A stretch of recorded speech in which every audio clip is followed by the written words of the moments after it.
Thank you so much for stopping by on my channel. This is Evangelist Jess. Nice to see you once again. And today, I'm not here to preach. I'm not here to criticize. I'm just here to have a conversation with Southeast governors in Nigeria. Southeast governors. I'm just, desperate, keen to have a conversation with you all, the governors of Abia State, Ebonyi State, Enugu State, Anambra State. I just want to have a conversation with these governors. And I want to start by asking them, please, why not emulate your counterparts in the southwest of Nigeria? Why not emulate them in this fight against the invading forces? These invading forces have killed more people in southeast Nigeria than in southwest. Yet, the southwest governors have understood it. They've understood that, yes, we're in a war. In a war with people who want us to believe that they are not the ones behind the war, but they are the ones. So these southwest governors have taken up the challenge to defend their people. What are you doing, Southeast governors? I say more people have been killed in the Southeast. One, by state government forces, and then by the terrorists, the invading Fulani Herdsmen. They have slaughtered their way through the Southeast. They have killed and maimed. Government forces have killed thousands of Igbo youths in the name of, they are members of IPOB. A lot of innocent Igbo youths have been slaughtered. I don't need to tell you this. You know it. You live in Nigeria. You know everything going on. And then they've sent these herdsmen armed with AK-47 rifles, armed with machetes, dangerous weapons to slaughter, especially people in farm settlements. Have you asked yourself why? Why do they go after people in farm settlements? Why do they sack dwellers in farm settlements and burn their farms, burn their houses, burn everything they own? Have you asked yourself why? Excuse me. I'm sure as fathers, as mature men and leaders, I'm sure as wise people, you know why they are doing this. You know that starvation, hunger is a weapon of war. Why they are using rape? They are raping the Igbo women daily in droves. In the farms, they are raping them. They are kidnapping people on the road, enslaving them, cutting off heads, selling the human parts to make money, kidnapping for ransom and asking for millions, tens of millions and hundreds of millions to use in buying more weapons. They are doing this in Southeast and there's no resistance at all. At least the Southwest governors are wise enough to have the sophisticated Amotekun security. But the Southeast, you have absolutely nothing. So as governors, you feel happy. Your conscience does not tell you that you need to stop these killings. You're frolicking with the government in power and allowing them to be shipping killers at night to the Southeast, and these killers stay in the forest and emerge on the road with the help of soldiers to kidnap people, to kill, to slaughter, to sell human parts, and you're keeping quiet. Even if you can't fight, you can at least cry out for help. The governor of Benue State is doing that. Autumn is crying out for help every day, even as he's forming different vigilante groups in the state. The Southeast governors, you're not crying out at all. You're not saying anything. Instead, you're busy allowing yourself to be deluded that the Buhari government will hand over power to you. How can Buhari hand over power to Dave Umahi? Dave Umahi, how can you believe such cock and bull story? To the extent of just giving the Fulani Herdsmen free hand to do whatever they want in Ebonyi State. They are raping women, they are killing people, they are sacking farmlands, they are stopping people from going to farm. From the time I was a little child, Ebonyi people have been known to be farmers. Everybody must not hold a PhD. Everybody must not go to school. But at least Ebonyi was the food basket of Southeast. Now there's no food, starvation all the way. Inflation all the way. Did you not see the video I posted on this channel? The Hausa lady was berating the president. Buhari said, "Why are you killing Nigerians?" There's nobody that doesn't know he's the one behind the killings. The day he wants the killings to stop, they will stop. They will stop. I saw a protest. The Sahara reporter, Showore, and some people, they were protesting. They say, "Who is a terrorist? Buhari is a terrorist. Who is Boko Haram? Buhari is Boko Haram. Who is bandits? Buhari is bandit." Because no government would allow killers to just have a free reign like this. No government. You know what happened in Kaduna State the other day, southern Kaduna, where Christians live? The killers came in military uniform. They were slaughtering the indigenes in the land. And then military helicopters, two of them in the sky, were shooting people. They made sure that the killers were in military uniform so that they could differentiate between them and the villagers. So from the sky, they were shooting. From the ground, the killers were slaughtering and burning houses. That's what is coming to Southeast Nigeria. If governors don't do something now, because already the ground forces are there, the killers, they are there. Look at what they did in Mgboji community in Enugu State. They just went to the farm settlement and sacked 14 farm settlements. When we talk about 14 farm settlements, we're not talking about, maybe 14 plots of land. No. We're talking about expanse of acres and acres and acres of land. They sacked the whole 14 farm settlements. People live in the farm settlements, they farm there, they take care of the crops until harvest, they harvest the crops before people and the buyers come in their trucks to buy the foods and bring out to the cities. So they are trying to make sure that we don't have food at all. That Hausa lady said, "Buhari, why are you killing Nigerians?" He said Buhari has asked the Buhari government, all the people involved, they have asked the northern farmers not to bring food to Southeast. He said they instructed them to take all their farm produce to neighboring countries in northern Nigeria. But the farmers are crying out and complaining. They are saying that these countries in northern that have borders with northern Nigeria are too poor to buy the farm produce. So the farmers end up giving out the produce for free. As many of the produce get rotten, they get spoiled. And they're lamenting that we are losing a lot. So at the end of the day, the farmers in the north are losing as much as those in the south who cannot go to farm. There's starvation in the land. And starvation, hunger is a weapon of war.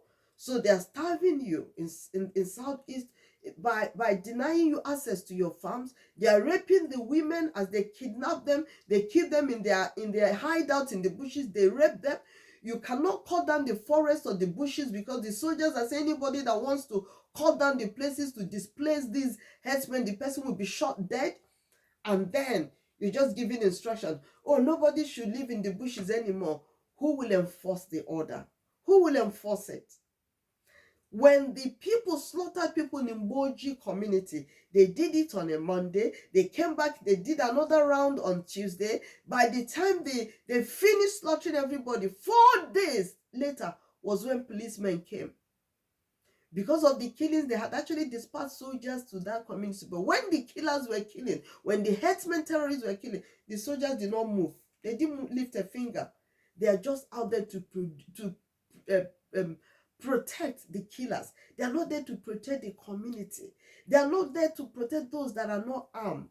So they sacked all those people, they slaughtered them, they burnt their houses, they destroyed the farm settlement, and they're going from town to town to town. They do the same things in Mgboji State, and they're encroaching further and further into the communities that are close to the cities. From there, they encroach on the cities. They said it to the prelate when they kidnapped the prelate of the Methodist Church. They said to him, "We're in all your bushes. We're coming out to the cities very soon when we buy enough arms. All the money we're collecting from kidnapping people, we're using it to buy arms." That's what they told the prelate. What else do you want to hear, dear governors? What else do you want to hear? Some of you were born during, we are already toddlers and children during the Nigerian Civil War. You saw what happened. You saw how Igbos were slaughtered in northern Nigeria and shipped down to south in trains. You saw it all happen. You saw how they said they gathered Igbos in open air and left them there to die of thirst and hunger. They said the children were crying, Mama Nyemiri, Mama Nyemiri, Nyemiri. I'm thirsty. Give me water to drink, mommy. Mommy, give me water to drink. The mothers were helpless. As a mother, I'm in shock that anybody would allow this happen to innocent children. The children died of starvation, of hunger. And that was how the houses, the northerners came up with the expression, nyamini, nyamini, they call it both nyamini, a very derogatory term. We're dealing with people who are so heartless. They are so heartless. There's no point pretending that these people are nice. Why would anybody cut a pregnant woman open and bring her the baby in the womb and smash into pieces? They say they did that to Igbo women during the war, and they are doing it now. They go to the farm, they rape pregnant women, they cut open their tummy and kill the baby in the womb. They do it. Governors in Southeast, when are you going to rise up? When are you, even if you can't fight back, when are you going to cry out for help? Cry out, cry out. Tell the international community what is going on. Cry out. When are you going to form vigilantes in communities? Encourage communities to form vigilantes to defend the men, the women and the children, to defend the pregnant women, to protect farmlands and make sure there is food. There's so much starvation in Southeast now. No food. No food. Northerners are not bringing food. Farmers in Southeast cannot farm. I mean, what this strategy is a devilish strategy. A devilish strategy of starvation. Don't bring food to the south, then you send some to the forest, to the farmlands, chase them away from their farmlands. This is wickedness to the max. And governors, you're still pretending. Excuse me. You're still pretending that all is okay, all is well. Dave Umahi, you still hope they are going to make you president. Even with Peter Obi's popularity, I doubt if they want Peter Obi to be president. I doubt. They believe they are the ones that give power. Power can be taken from them because they control the Nigerian military. And it's what they tell the military to do that the military does. So, what's your plan B? What's your plan B? You don't have any plan B. Then how are you going to survive? When they come out from the bushes armed and chasing you away from your mansions, what are you going to do? Why do you want to wait until that happens? We shouldn't wait until that happens. I believe that something can be done here and now to stop these killings in Southeast, to stop this division. A lot of young Igbo boys are still in the cell. Those that Abba Kyari kept in the cell, you just arrested them indiscriminately. Thousands of Igbo boys. Thousands of our best and brightest. He arrested them, took their phones from them. A few of them, their family paid 2 million to Abba Kyari to be released, but most of them are languishing there in the cells. The same Abba Kyari today that they say is indicted in the US, they're supposed to extradite him. Oh, he has drug charges in Nigeria and so on. I mean, it's terrible what is going on. It's terrible. When are the governors? Each day I ask myself this question. When are Southeast governors going to emulate the Southwest governors? The Southwest governors are not deluded at all. They understand that these people have come with war because they don't want elections. Even if election takes place, they don't want it to go to the South. They don't want it to go to the South. Even if it goes to southern Nigeria, it has to be at their own bidding. They will decide what will happen. They want to control whoever is in power. If you don't want it, they send the terrorists to you and slaughter everybody and cause confusion. That's their game plan. Southeast, the bloodletting is too much. It's too much. I'm not here to preach today. I'm not here to preach. Every one of us, we all have a conscience. We know that blood, the voice of the blood of the innocent is very strong. Just like the blood of Abel cried out unto God from the ground. The blood we are spilling is crying out unto God. That's why darkness has covered Nigeria and our prayers are hardly being heard right now until we retrace our steps. That scripture says, if my people who are called by my name will humble themselves, bow down, pray, and will forsake their evil ways. If we don't forsake our evil ways, God will not hear them. He said, then I will hear them and I will heal their land. God cannot hear us or heal our land as long as we're still holding on to our evil ways. Corruption, bribery, killing of innocent people, taking advantage of the poor, and trampling upon the widow, the orphan. These things, God hates it. God hates these things. And that's why there's darkness looming over Nigeria. The pastors are not helping matters at all. They're also pretending that all is well. It is well. All is well. Let us face this situation, my dear governors. Let us face this situation. Let's tackle it as men, as wise men that understand the signs of the times, that understand what is really going on. We can't keeping quiet. We can't keeping quiet. Please, please, thank you so much for stopping by my channel. And if you haven't subscribed, please hit the subscribe button. When you hit it, the notification comes out. You hit the notification button so that anytime I upload a video, like another video, you'll be able to watch it. You'll be the first to know and watch it and enjoy it. I'm Evangelist Jessica Bryman. Thank you so much for watching. God bless you.